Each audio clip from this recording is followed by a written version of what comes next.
श्री कृष्ण गीता में अनासक्त निष्काम कर्म योग की चर्चा किए ना।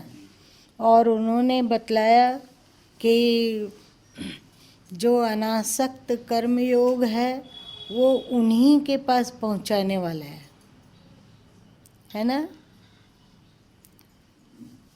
तो अनासक्त होने का तो उपाय हम लोग जान लिए, कल जाने कि उसी आसक्ति में श्रेष्ठ आसक्ति अपर आसक्ति को भी जोड़ दो। अब हो गया कामना, है ना, अनासक्त निष्काम कर्म।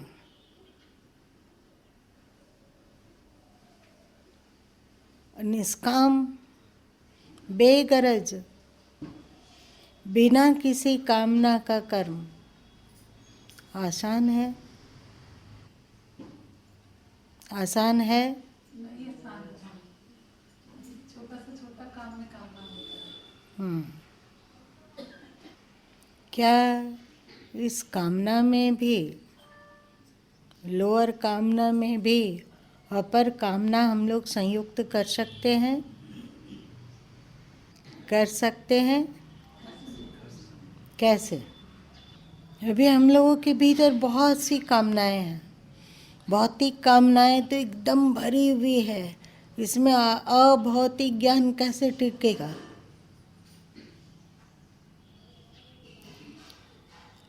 भौतिक कामना अंदर में इस तरह खचम खच भरा हुआ है कि वहाँ स्थान ही नहीं है।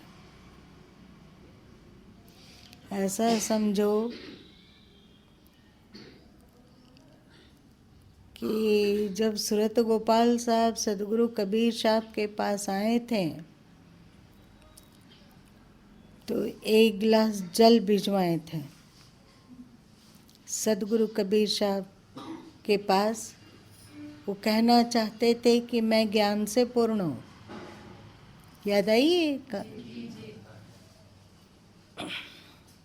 वे कहना चाहते थे कि मैं ज्ञान से पूर्ण हूँ।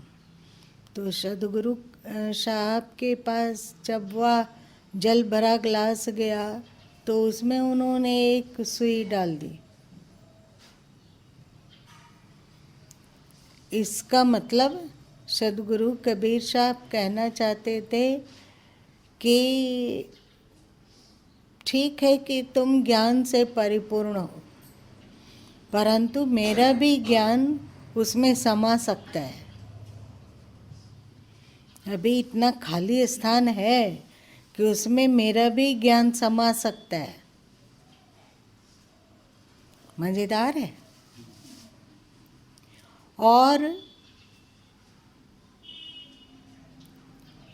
यदि ये कमरा खचाखच भरा हुआ हो, कल्पना करो कि ये कमरा एक बिल्कुल खचाखच भरा हुआ हो, एक सुई रखने का भी जगह ना हो, यहाँ से गुजरने का भी स्थान ना हो,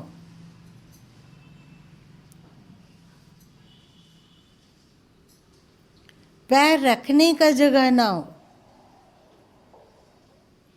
तो उसी समानों में एक अगरबत्ती भी खोसा जा सकता है क्या? और जब अगरबत्ती खोस देंगे उस खचाखच भरे कमरे में तो वहाँ अगरबत्ती की खुशबू समा पाएगी या नहीं समा पाएगी? जगह तो है ही नहीं, समा जाएगी। चलो भाई, हम लोगों के मन में भारी कामना हो, संसार की कामना हो, परिवार को सुख पहुंचाने की कामना हो, कोई भी भौतिक कामना से हमारा अंतर से एकदम लवरेज हो, पूर्ण हो, उसमें एक कामना जोड़ दो जो बहुत ही मज़ेदार है। अभी थोड़ी देर के लिए ज्ञान को एक तरफ रखो, जो हम लोगों के पास अद्वैत का ज्ञान, आत्मज्ञान इत्यादि है, उसको एक तरफ रखकर अभी भक्ति की दृष्टि से देख रहे हैं, फिर ज्ञान की दृष्टि से भी देखेंगे। भक्ति में एक और कामना जोड़ दें कि ऐसा क्या हो जो गुरु गोविंद के अनुकूल ही हो, मतलब उनकी प्रसन्नता मिले। और अब हम लोगों का 35 साल होने वाला है, 30 साल होने वाला है, 40 साल होने वाला है, 55 साल होने वाला है, अथवा 10 साल होने वाला है। अभी तक मालिक की अनुभूति नहीं हुई, अभी साकार से चल रहा है, अभी तक भगवान का दर्शन नहीं मिला। क्या भगवान का दर्शन हमें नहीं मिल सकता है? ठीक है कि गो गोचर मन जहाँ लगी जाई सो समाया जानो भाई, ये सब ठीक है कि आँखों से उस ईश्वर को नहीं देखा जा सकता है। ठीक है कि ये आँख में क्षमता नहीं है कि ईश्वर को देख सके, लेकिन हम लोगों में भी क्षमता नहीं है कि ईश्वर को हम देख सकें। लेकिन वो ईश्वर ये आँखें देख सके उस तरह का रूप धारण करके आ सकते हैं कि नहीं? उस इसमें वे सक्षम है कि असक्षम है? तो आज तक हो गया, इतना दिन बीत गया प्रभु,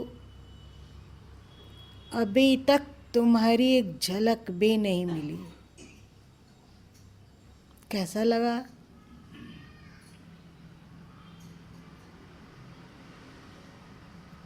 हे प्रभु, क्या हम दुनिया से आपका दर्शन पाए भी न चले जाएंगे?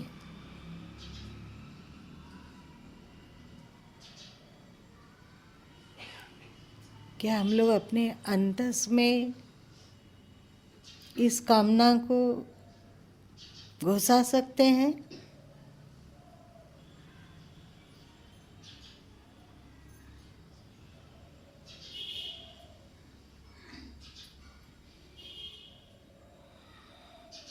पाँच साल में आपने ध्रुव को दर्शन दिया, 8 साल में आपने प्रहलाद को दर्शन दिया, और हम लोगों का उम्र तो 30 साल होने वाला है, अभी तक हम तुम्हारा दर्शन नहीं कर पाए।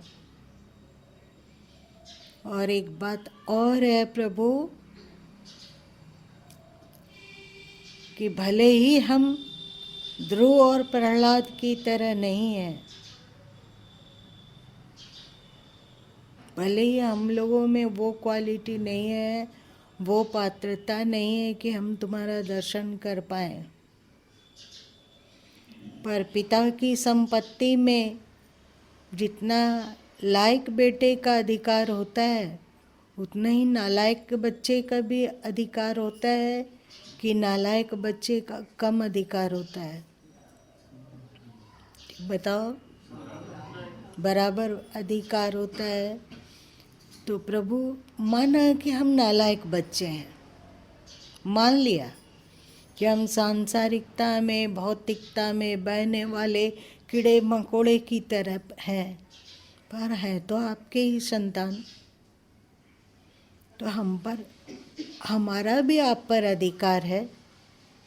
आप अपने लायक बेटे को गोद में उठाते हो, माना कि वो लायक है, हम नालायक हैं, परंतु हैं तो आप ही के बच्चे। क्या आपकी गोद में हमें बैठने का अधिकार नहीं है? है या नहीं? केवल नालायक लायक बच्चे ही पिता की गोद में बैठ सकता है?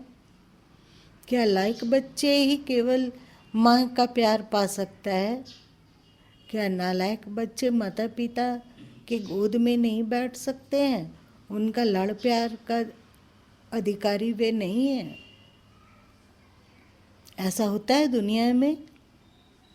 नहीं होता है। कभी प्रभु को बोले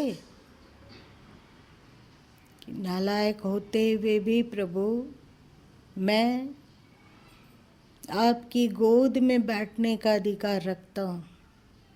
उस अधिकार से कह रहा हूँ मालिक कि मुझ नालायक को भी अपनी गोद में स्थान दो। मुझ नालायक को भी अपना दर्शन दिखाओ। जिस रूप में तुम दर्शन देना चाहते हो। और फिर एक बार एक चीज जोड़ देना कि प्रभु आप मेरे पास कोई भयानक रूप धारण करके मत आइएगा, कोई डरावना रूप धारण करके मत आइएगा, और ऐसे रूप धारण करके नहीं मत आइएगा कि जिसको हम पहचान ही ना सके कि वो तुम ही हो। अभी हम लोग उस क्वालिटी को नहीं प्राप्त किए हैं कि किसी भी रूप में ईश्वर आ जाए तो उनको हम लोग पहचान सके। इसलिए प्रभु से प्रार्थना करो कि हे प्रभु ऐसे रूप धारण करके आइए कि जिसको हम आप पहचान सके। हे नाथ आप उस रूप को धारण करके आइए कि आपको देखकर, आपका दर्शन पाकर आपके प्रति और अधिक प्रेम उमड़े, और अधिक भक्ति हो, अंतस गदगद हो जाए और लगने लग जाए कि तुम्हारे अतिरिक्त तो दुनिया में कहीं सुंदरता ही नहीं है। तुम्हारे दर्शन के समान मिठास भरा दुनिया में तो कुछ है ही नहीं। हे प्रभु एक बार तो दर्शन दिखा दो। क्या ये कामना हम लोग अपनी कामना में मिला सकते हैं? और यदि इस कामना को अपने भौतिक कामनाओं के साथ मिला दें तो क्या होगा? जैसे अभी हम लोगों में है कि मैं अपने बच्चों का हूँ, मैं अपने बच्चों का पिता हूँ, मैं अपने माता पिता का पुत्र हूँ, मैं अपनी पत्नी का पति हूँ, अथवा मैं अपने पति का पत्नी हूँ। ये सब तो है ही।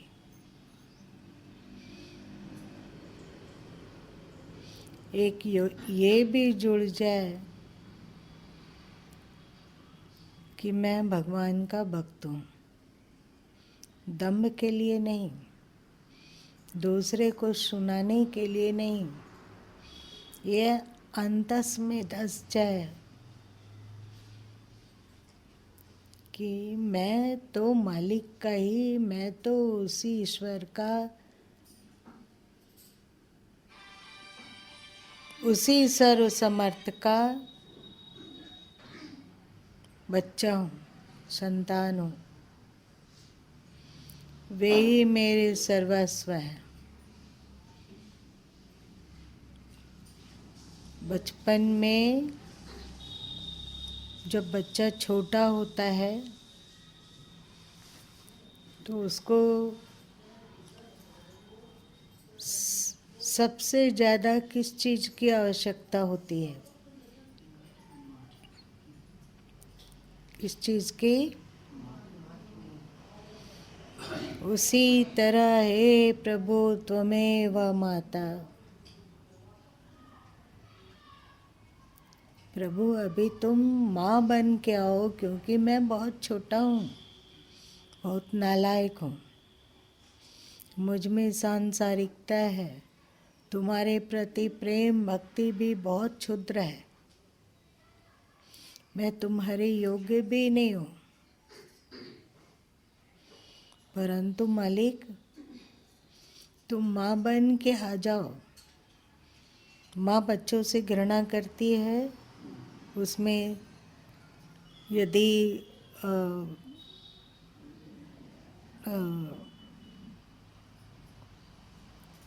बच्चा मूत्र त्याग कर दिया अथवा अपने कपड़े में पॉटी कर दी पिता के गोद में हो तो वो क्या करता है? अपने से बच्चा को दूर करता है और कहता है सुनो सुनो कहाँ गई, पकड़ो इसको। तो माँ क्या करती है? हाँ, फिर पानी के पास जाएगी, उसको नहलाएगी धुलाएगी और स्वच्छ करेगी, जिससे कि वो फिर से पिता की गोद में जा सके। होता है ना ऐसा? तो हे प्रभु, आप मेरी माता बन के आओ। तुम मेरी माँ हो और मैं आपका लाडला। आज सुबह सुबह आ रहा था मेरे मन में, पहले भी आता था, आज सुबह सुबह भी आ गया कि अपर से इतना क्या डरना, अपर से इतना क्या डरना, लोअर से इतना क्या डरना, प्रकृति से इतना क्या डरना, माया से इतना क्या डरना कि माया कहीं हमें पदच्युत ना कर दे, कहीं माया हमें विभ्रमित ना कर दे, कहीं माया हमें घसीट ना ले पतन के मार्ग में। डर लगता है ना सबको? लगता है ना कि माया हमसे हमारी भक्ति न छीन ले। तो आज सुबह गुरु माँ के अंतस में आ रहा था कि ये प्रकृति और ये माया भी तो ईश्वर की ही है, और ईश्वर की अर्धांगिनी होने के कारण हमारी माँ है। तो यदि हम उन्हें माँ की तरह पुकारे कि माँ हम गंदे हैं, हमें साफ कर दो, और हमें वैसे पकड़ो जैसे बिल्ली अपने बच्चे को मुंह से पकड़ती है। हे माँ, वैसे मत पकड़ो जैसे बिल्ली अब चूहे को पकड़ती है। माँ को बोल सकते हैं कि नहीं? इतना तो कामना रख ही सकते हैं। यदि यही कामना भी अपने अन्य कामनाओं के भीतर घुसा दो,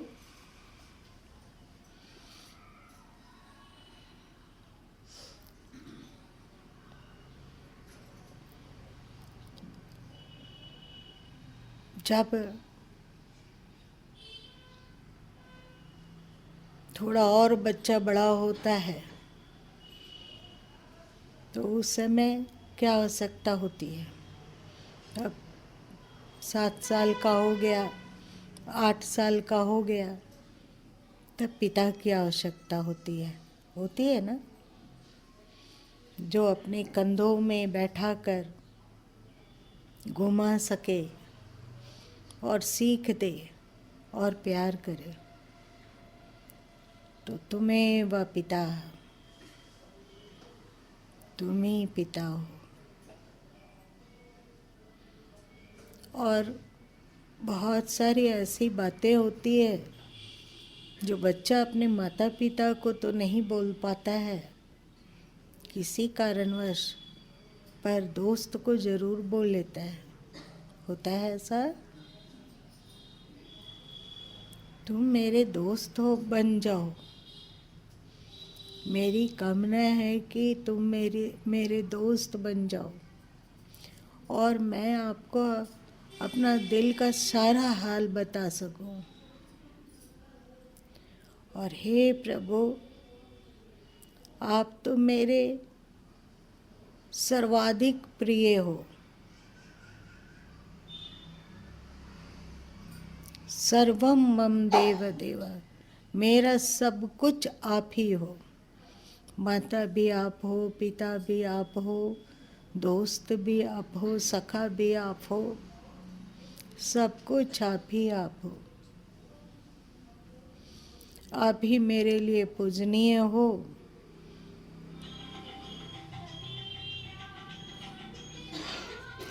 वो कामना यह कामना कि हम इस अनुभूति से गुजर सकें प्रभु, कि तुम ही माता हो, पिता हो, मित्र हो, सब कुछ हो, और मेरे आराध्य भी हो, पूजनीय भी हो। अभी हम लोगों को इसका अनुभव नहीं होता है। हो रहा है क्या? नहीं ना होता है। प्रभु इस अनुभव को हमें दो। केवल हम वचन से नहीं बोलना चाहते कि तुम्हें माता च पिता तुम्हें। बहुत बार बोला नाथ, इसकी अनुभूति नहीं है। केवल जीभ से तोता रटंत बात बोला जा रहा है।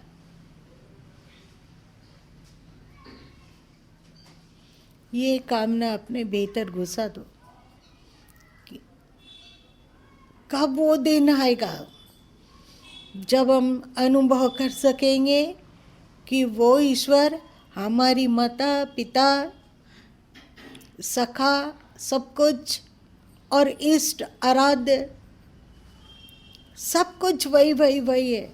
इसका अनुभव कब होगा? वो अनुभव हमें करना है। अपने कामना में सम्मिलित करो। धन की भी कामना हो चलेगा, उसके भी साथ साथ में इन कामनाओं को भी घुसा दो, तो क्या होगा?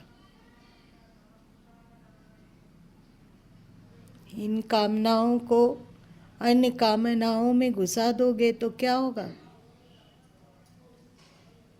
नौमन दूध बटोरी के टिपके किया विनाश होगा क्या?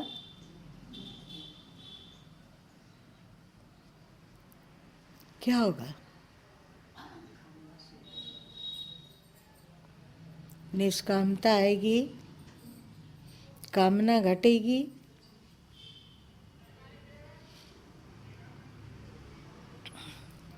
गीता में श्री कृष्ण कहें यद गत्वा न निवर्तन्ते तद धाम परमम मम। जहाँ जाकर फिर लौटना नहीं पड़ता है वो धाम मेरा है। कहे ना कृष्ण जी, शायद 15वां अध्याय में कहे हैं। जब जब तुम लोगों को दुख मिलता हो, कोई भी चीज़ का दुख, चाहे शारीरिक कष्ट हो, चाहे आर्थिक कष्ट हो, चाहे प्रतिकूलता का कष्ट हो, चाहे रोग का कष्ट हो, चाहे बच्चा लोग नालायक हो जाता है उसका दुख हो, संसार का कोई भी दुख हो, उस समय तुम अपने अंतस को कह सको, उस प्रभु से कह सको कि प्रभु और दुख का कितना थपेड़ा खाऊंगा, कब तक जन्मते और मरते रहूँगा। ये जिंदगी भर दुख का थपेड़ा खाना और खाना। अब मैं समझ गया कि संसार में दुख के अतिरिक्त कुछ नहीं है। शरीर धारण करना दुख का मूल है कि नहीं है? आज यदि घुटने में दर्द है तो किसके कारण है? यदि शरीर मेरे पास नहीं होता तो दुख होता नहीं होता। आज प्रेशर बढ़ गया, किसके कारण? कहाँ बढ़ा? आज सिर दुख रहा है, किसके कारण हो रहा है ये सब? आज संतान प्रतिकूल है तो उसका दुख हो रहा है, किसके कारण? शरीर में आने के कारण। धन का दुख है अथवा बुढ़ापा का दुख है अथवा मृत्यु का भय है, किसके कारण? शरीर के कारण। हे प्रभु, अब हम ये एकदम बिल्कुल समझ गए कि जब तक देह धारण करते रहेंगे तब तक दुख से छुटकारा मिलेगा ही नहीं मिलेगा। मिलेगा, कभी भी नहीं मिलेगा। प्रभु आप बस करो, भगवान बस करो, हमें अपना वो उस धाम में ले चलो जहाँ से हमें लौट कर आना ना पड़ता हो। हमें तुम्हारे धाम में पहुँचने की कामना है। इसकी समझ आप में विकसित हुई?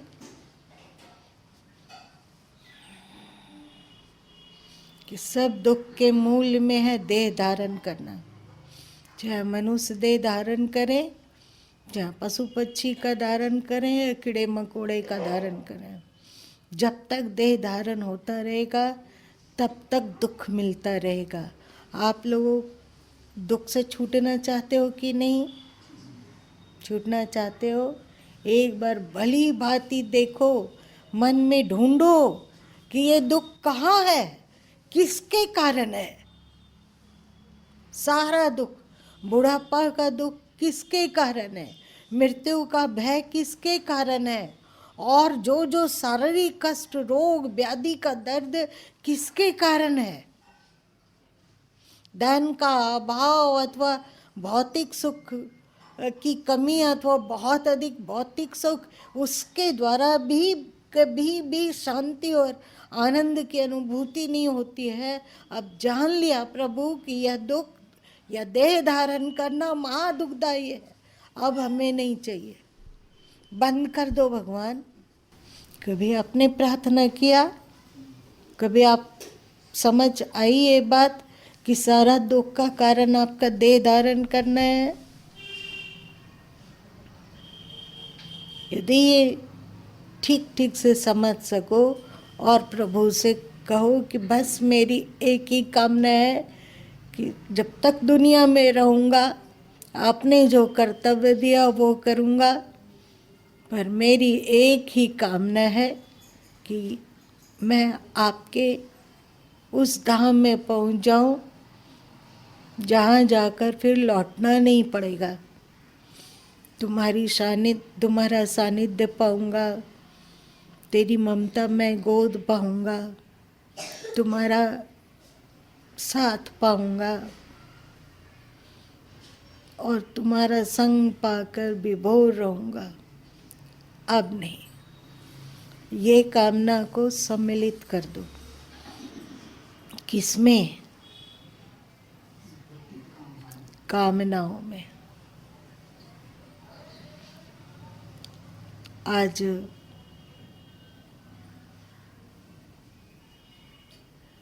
भक्ति के द्वारा निष्काम होने का उपाय सुने, कल हम लोग ज्ञान के द्वारा निष्काम होने का उपाय सुनेंगे।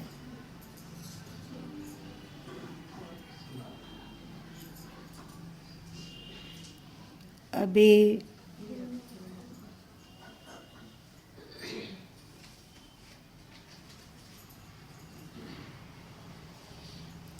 हम लोग बच्चे हैं, अभी हम लोग बहुत परिपक्व नहीं हैं,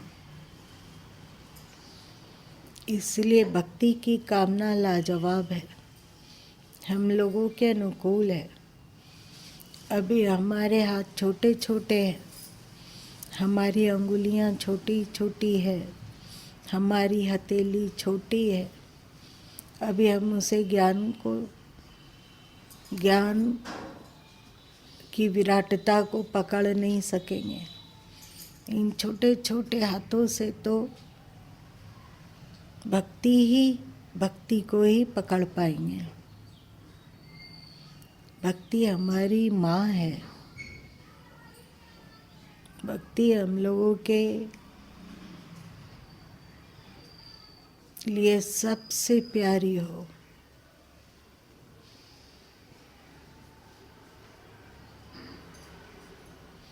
थोड़ी थोड़ी भगवत प्रेम में बौड़ाहट आवे। बौड़ाहट मतलब क्या होता है? दुनिया वाले लोग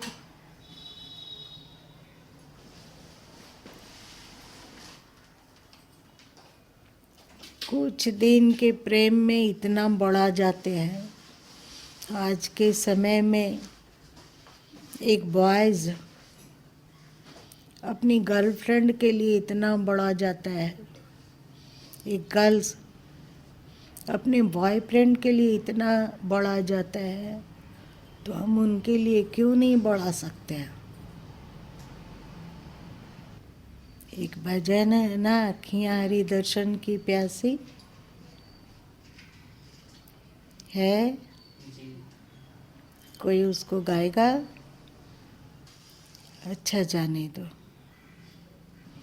ये कामना, भक्ति की कामना धीरे धीरे आपको स्वाभाविक ही निष्काम बनाएगा और आपके कर्म निष्काम होएंगे। आप अपना कर्तव्य तो करेंगे, पर उसका फल मिला तो भी ठीक है और नहीं मिला तो भी ठीक है। जैसे जैसे भक्ति बढ़ती जाएगी, वैसे वैसे भौतिकी से वैराग्य होता जाएगा। किसी भी भक्त को देख लो, क्या भक्ति में डूबने पर निष्कामता और विराग आता है कि नहीं? क्या उसे जबरदस्ती लाना होता है कि अपने आप आ जाता है? अपने आप आ जाता है। नरसिंह मेहता लोग को देखो, जिंदगी भर भक्ति के दामन को पकड़े रहे, पर इतना अधिक उनमें क्षमता था, लाजवाब। ये समता, ये निष्कामता स्वाभाविक ही आ जाएंगे।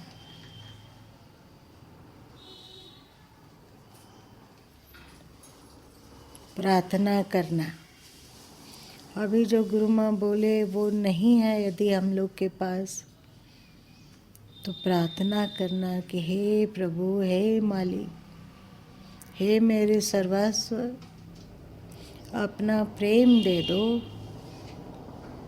अपनी भक्ति दे दो। ऐसा प्याला पिला सा कि तेरी दीवानी हो जाऊं। तुम लोग प्रेम पे पिलाओ साकी ये गाते हो कि नहीं?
थोड़ी भक्ति की नशा, थोड़ा भक्ति का नशा को टिकाऊ होने देने के लिए कुछ समय के लिए चुप रहना चाहिए।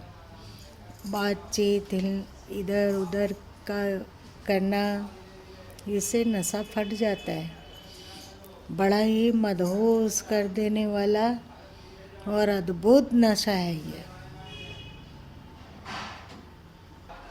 नाम कुमारी नानका लागी रहे दिन रात।